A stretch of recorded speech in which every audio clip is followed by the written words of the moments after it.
Hello guys, for today's video dito tayo sa Hanoi Pho.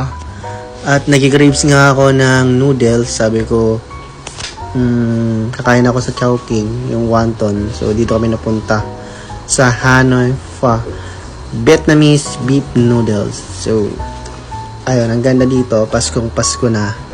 At ang ganda ng loob, aesthetic, maganda, presentable, mabango. So, ayun. Ang sarap niya. Masarap din yung presyo. Diba? Ako yan. Mura siya. Di unlike sa mga Japanese restaurant. As in, abutin ng 2K. Kahit dalawa lang kayo. Dito, nag-bill out lang kami ng mga 1-3. So, okay naman siya.